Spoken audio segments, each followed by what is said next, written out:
Salam hati gembira. Alkitab berkata hati gembira adalah obat yang manjur, tapi semangat yang patah mengeringkan tulang. Saat ini kita bersama akan merenungkan persoalan kekudusan atau kesucian.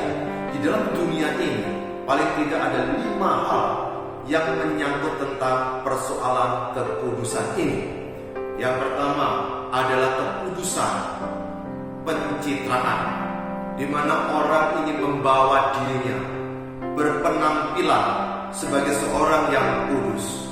Biasa pada waktu dia berada di lingkungan tertentu, dalam suku-suku bangsa tertentu, maka orang-orang seperti ini adalah seperti orang yang menyampaikan sesuatu kepada Sang Pencipta. Dia adalah mediatornya, maka sering disebut sebagai seorang yang kudus. Tapi kudusnya ini bisa karena penampilan dia semata. Yang kedua adalah kekudusan yang terkait dengan pelayanan. Di dalam perjanjian lama kita melihat bagaimana bangsa Israel ketika ingin menyembah Sang Penciptanya itu harus melalui seseorang yang disebut dengan imam. Ada tempatnya namanya Bait Allah, atau dalam bahasa lain bait suci atau bait yang kudus. Ada pelataran, ada ruang kudus, ada ruang maha kudus, sehingga tidak semua orang boleh masuk ke tempat itu kecuali orang yang sudah ditetapkan sebagai sang pelayan yang disebut orang yang kudus. Maka dia bisa masuk ke tempat itu untuk melayani korban-korban untuk Sang Pencipta. Kedua, makna kekudusan tadi itu terkait peristiwa di luar Yesus. Tapi kalau di dalam Alkitab kita akan melihat sesuatu yang menarik. Ketika seseorang sudah menerima Yesus sebagai Sang Tuhan dan Juru Selamatnya secara pribadi, maka kita akan menemukan 3 kekudusan pula. Pada waktu seseorang di luar Yesus, dia harus berjuang luar biasa supaya bisa kudus di hadapan Tuhan. Tetapi ternyata tidak mungkin bisa. Kenapa? Karena ada benih dosa dalam hidup manusia. Mengapa? Karena ada sifat keberdosaan yang membuat dia tidak bisa senantiasa kudus di hadapan Tuhan. Maka itu yang menyebabkan Allah yang Maha Kuasa turun menjadi manusia. Sangat masuk akal kan? Karena dia Maha Kuasa dan dia ingin berjumpa dengan manusia yang bernama Yesus.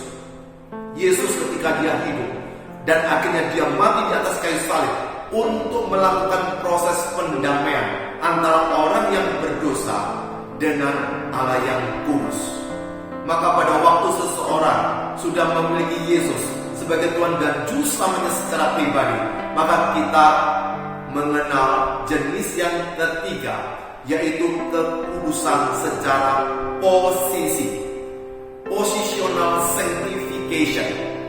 Ini adalah kekudusan yang dianugerahkan Tuhan kepada seseorang yang sudah memiliki Yesus sebagai Tuhan dan Juru Selamatnya secara pribadi. Pada waktu orang itu lahir baru dan ketika dia sudah memiliki Yesus, maka di mata Tuhan posisi orang itu, status orang itu adalah orang kudus. Itu yang menyebabkan mengapa Paulus menyebut jemaat di Roma, 1 Korintus, 2 Korintus, jemaat di Efesus, Filipi, ataupun Kolose. Kalau Anda membaca di pasal yang pertama, akan muncul jemaat yang kudus, orang yang kudus. Juga dalam 1 Petrus maupun di surat Yudas.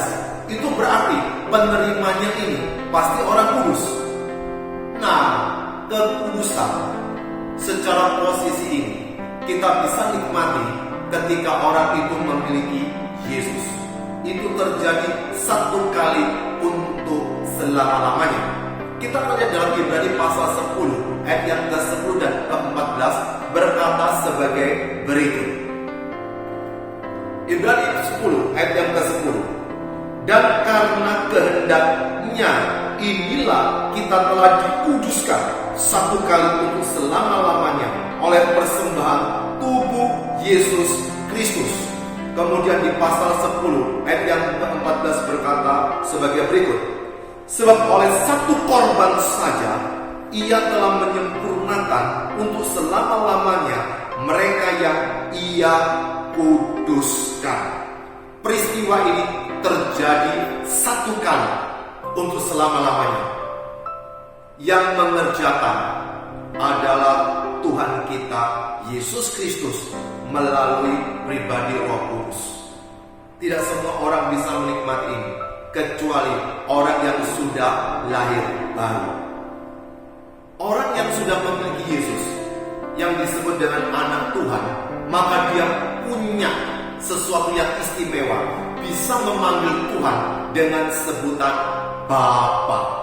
Mengapa? Karena sama.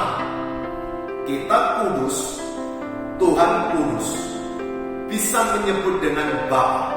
Oleh sebab itu, tidak semua sesungguhnya orang bisa menyebut Tuhan dengan Bapa kalau dia tidak memiliki Yesus dalam dirinya.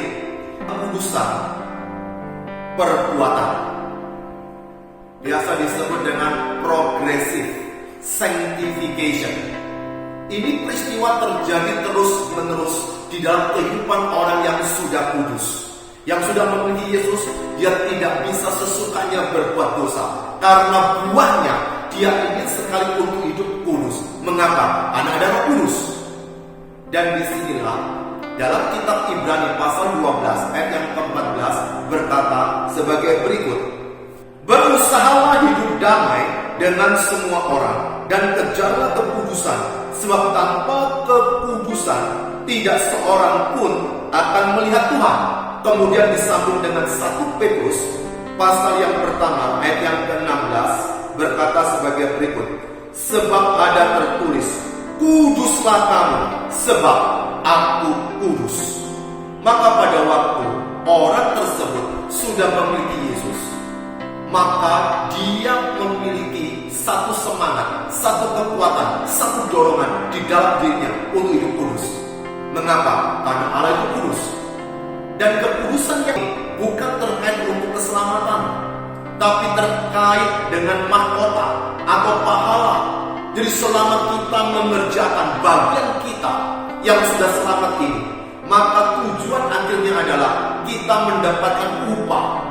Tapi kalau secara status, posisi itu untuk keselamatan, maka untuk menyelesaikan hidup kita sebelum kita dipanggil kepada Tuhan, maka ada istilah kekudusan penyempurnaan, biasa disebut dengan perfective sanctification atau final sanctification. Kita akan lihat di dalam kitab Filipi pasal yang ketiga ayat yang ke-20 dan 21 berkata sebagai berikut: karena kewargaan kita adalah di dalam surga, dan dari situ juga kita menantikan Tuhan Yesus Kristus sebagai juru selamat, ayat yang ke-21, yang akan mengubah tubuh kita yang hina ini sehingga serupa dengan tubuhnya yang mulia menurut kuasanya yang dapat menaklukkan segala sesuatu kepada dirinya.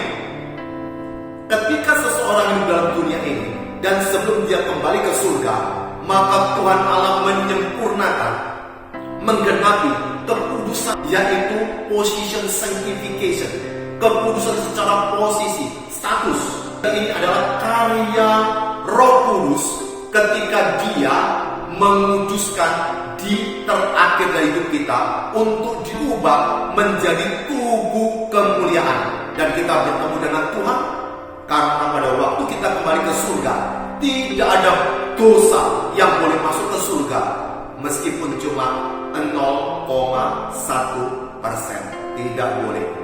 Harus kudus. Kekudusan yang posisi dan kekudusan yang penyempurnaan itu adalah karya Tuhan.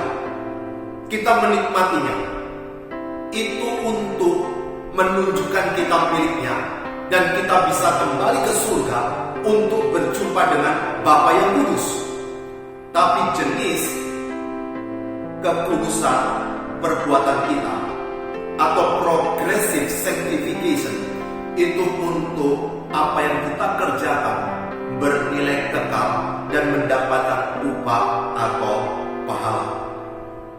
Ketika kita hidup dalam dunia, Kita seringkali mendengar itu orang kudus, itu orang suci. Tapi kita hari ini belajar 5 jenis kekudusan. Yang pertama, pencitraan. Yang kedua, pelayanan. Yang ketiga, posisi. Yang keempat, perbuatan. Yang kelima, penyempurnaan. Yang pertama dan kedua itu dilakukan oleh kebanyakan orang di luar Yesus.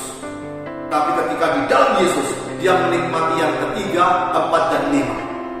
Posisinya kudus, perbuatannya kudus, dan berjumpa dengan Tuhan. Ketika kita menghadap Tuhan, wajib kudus. Salam hati gembira.